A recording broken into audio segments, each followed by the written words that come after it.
पाकिस्तान है कि मानता नहीं और इसीलिए अब उसका परमानेंट इलाज करना जरूरी है। पहलगाम हमले के बाद पाकिस्तान एलओसी पर लगातार सीजफायर का उल्लंघन कर रहा है, जिससे जंग के 8 मोर्चे खुल गए हैं। एलओसी पर पाकिस्तान की ओर से भारतीय सेना की चौकियों को निशाना बनाकर लगातार गोलाबारी हो रही है। पहलगाम आतंकी हमले के बाद लगातार 10वें दिन भी पाकिस्तानी सेना ने एलओसी पर फायरिंग की। पिछले 10 दिनों में पाकिस्तान ने 33 बार सीजफायर का उल्लंघन किया है। पाकिस्तान द्वारा पुंछ, राजौरी, मेंढर, नौशेरा, सुंदरबनी, अखनूर, कुपवाड़ा और बारामुल्ला में गोलीबारी की गई, जब पाकिस्तान सेना द्वारा छोटे हथियारों का इस्तेमाल कर भारतीय चौकियों को निशाना बनाया गया। बीती रात भी पाकिस्तान ने पुंछ के दीगवार सेक्टर में गोलाबारी की और भारतीय सेना की चौकियों को निशाना बनाया, लेकिन पाकिस्तान की इस हिमाकत का भारतीय सेना ने भी मुंह तोड़ जवाब दिया है और पाकिस्तान की ओर से उकसावे वाली इस हरकत पर जबरदस्त पलटवार किया।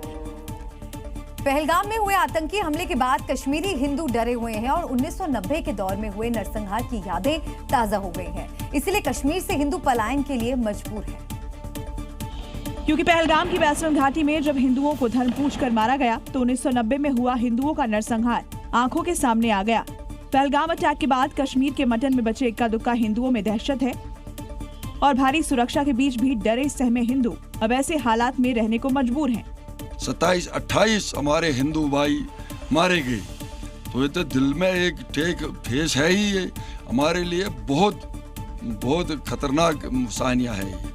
हमें बहुत महसूस हुआ इससे, तो ये नहीं होना चाहिए था, क्योंकि 90 में हुआ, पहले तो 90 में हुआ, उस वक्त भी बहुत लोगों को मारा गया। तब भी टेररिस्ट ही थे। तब भी टेररिस्ट थे और उस वक्त यहाँ पर मकान भी कुछ जलाए गए थे। जम्मू कश्मीर के मटन शहर को कश्मीरी पंडितों की राजधानी कहा जाता है। यहाँ सबसे बड़ा सूर्य भगवान का मार्तंड मंदिर है, लेकिन अब यहाँ भी इक्का दुक्का लोग ही आते हैं। 1990 के दरमियान हजारों परिवार यहाँ रहते थे, लेकिन 1990 में जो नरसंहार हुआ उसके चलते हिंदू परिवार यहाँ से पलायन कर गए। फिर धारा 370 हटने के बाद कश्मीरी पंडितों को दोबारा बसाया गया। 500 के आसपास सरकारी मुलाजिम यहाँ रहते हैं। कुल मिलाकर 600 लोग मटन में पहलगाम अटैक से पहले रहते थे,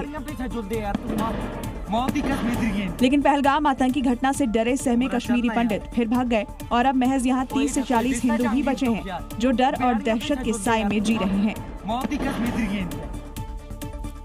पहलगाम आतंकी हमले के बाद बीएसएफ समेत अन्य सुरक्षा बल हाई अलर्ट पर हैं। जम्मू कश्मीर के बॉर्डर से सटे इलाके में जवानों ने पेट्रोलिंग दोगुनी कर दी है। भारी बारिश, खराब मौसम के बीच सेना के जवान यहां सुरक्षा के लिए डटे हुए हैं, क्योंकि जिस तरह पाकिस्तान और भारत के बीच तनाव चल रहा है, उससे कभी भी युद्ध जैसी परिस्थितियां बन सकती हैं।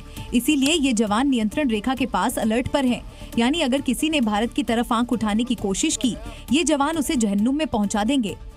इस वक्त हम नियंत्रण रेखा से सटे एक इलाके में हैं, जो बिल्कुल नियंत्रण रेखा के करीब है और यहाँ सीमा सुरक्षा बल तैनात है, जो इन सरहदों की जो है डिफेंस के लिए यहाँ पे रखा गया है। और लगातार आप देख सकते हैं कैसे जंगल में जो है पेट्रोलिंग हो रही है।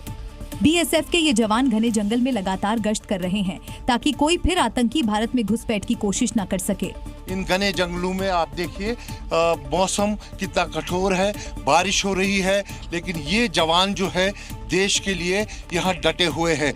ये वो सीमाओं के प्रहरी है जो संदेश देते हैं पाकिस्तान को कि हम 24 घंटे यहाँ पर खड़े हैं, अगर आपने आंख उठाने की कोशिश की तो हम मुंह तोड़ जवाब देंगे।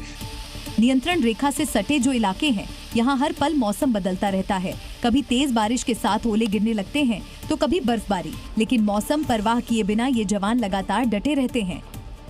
कितनी तेज जबरदस्त यहाँ पर ओले गिरते दिख रहे हैं, बारिश हो रही है बहुत तेज, और इस वक्त भी ये जवान जो है यहाँ पर सतर्क है। घने जंगल, खड़ी पहाड़ियां और ऊबड़ खाबड़ रास्ते, ये जवान हर चुनौती से निपटने के लिए हमेशा तैयार रहते हैं। यानी अगर आतंकियों ने इन इलाकों में घुसने की कोशिश की तो ये जवान आतंकी की कब्र इन्हीं जंगलों में खोद डालेंगे।